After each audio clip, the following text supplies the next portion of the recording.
Hi everyone, my name's Jana Edwards and I'm the official tour guide here in Clovelly. On this video I'm going to show you just a few of the many points of interest that you'll see when you come to visit Clovelly and you take one of our village tours. So settle back and let me take you on a trip down a cobbled street, through white cottages, down to a beautiful harbour that looks out over the North Devon coast.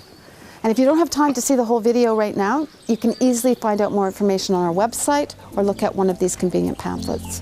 So come on.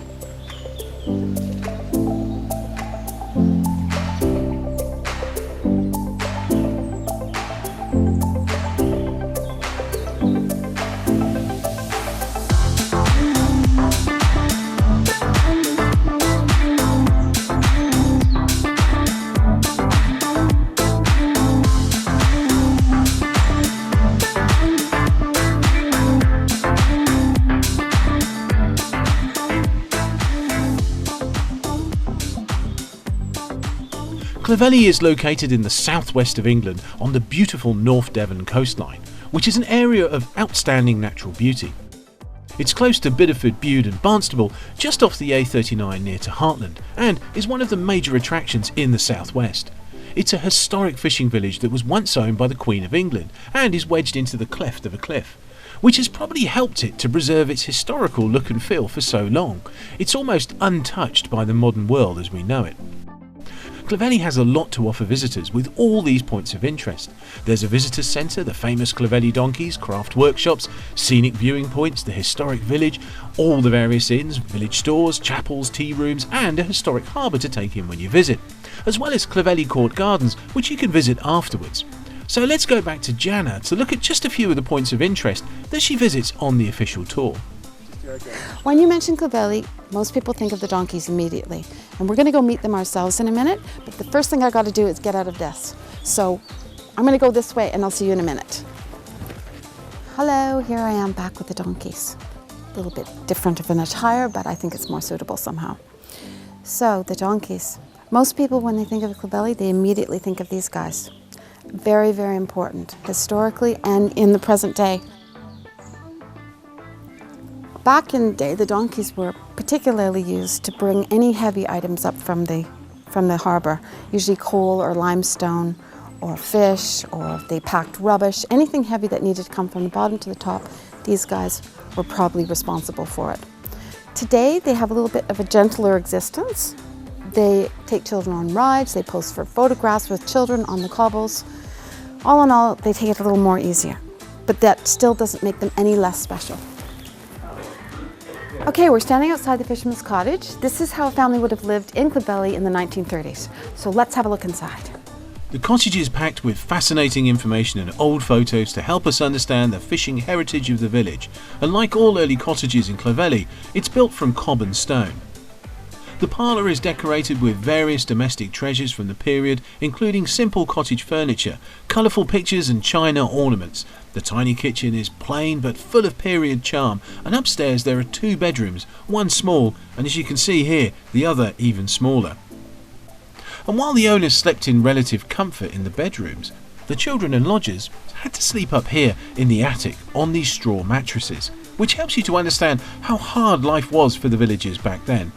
So let's take a look at what else Jana wants to show us in the Fisherman's Cottage. So the Fisherman's Cottage is made of cob. We've left an exposed cob wall for you to have a look at. The bottom part of the wall is stones. The stones would have come from the beach. The top part is the cob wall, and it is a combination of mud, straw, sand, some little stones, and then rendered over in quicklime. And the quicklime is really important because it allowed the mud walls to breathe. I want to show you something else now. One of the things I wanted to show you when we were in the Fisherman's Cottage is this. This is actually a well. Now, why is there a well in somebody's lounge? In the 1930s, they decided to put an addition on the original cottage, which is over there, and they basically just surrounded the well. But one of the things I like to think about is in the 1930s, they were still using wells in Clovelly, and the villagers in the cottages that were close to this one would have had to access this well. Now, how neighborly is that? Let's go look at something else.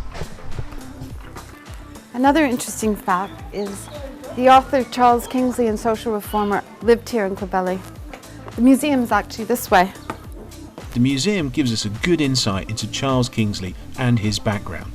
His father was the local curate and then the rector until 1836, so Charles and his two brothers enjoyed an idyllic boyhood in and around the village, which probably gave him the inspiration he needed to write his classic novels, The Water Babies and Westward Ho! You can find out more about Charles Kingsley and about the village's connection with the sea in the Kingsley Museum. As we're talking about Clovelly's connection with the sea, it's probably a good time to talk about this impressive harbour. About 160 years ago, Richard Prince would have been the harbour master here. It would have been a very, very different place. As Jana said, when Richard Prince was harbour master about 160 years ago, it would have been bustling with cargoes of Welsh coal and limestone, echoing with the sound of vessels being built along the foreshore, and the air would have been filled with the smell of tar, freshly sawn timber, and the odour of herring, cod and whiting. A lot's changed since then. Gone are the boat builders, the coal boat doesn't stop in here anymore, and the lime kiln hasn't been fired for about 100 years. However, it still offers a safe haven for the local lobster boats, idyllic views of the bay, and a place to more visiting boats like the Irene, a historic trading kedge that stopped him for one of the many events held in the village. Christine Hammond, a very important part of Clovelly's history. I haven't even mentioned her yet. If you want to know more about her and how she's so connected with this place, come on the tour. And I haven't even mentioned when you get to the bottom of the hill, you can have a drink in here. And literally, I haven't even spoken about this. When you walk all the way down, you can get a ride back up on one of these.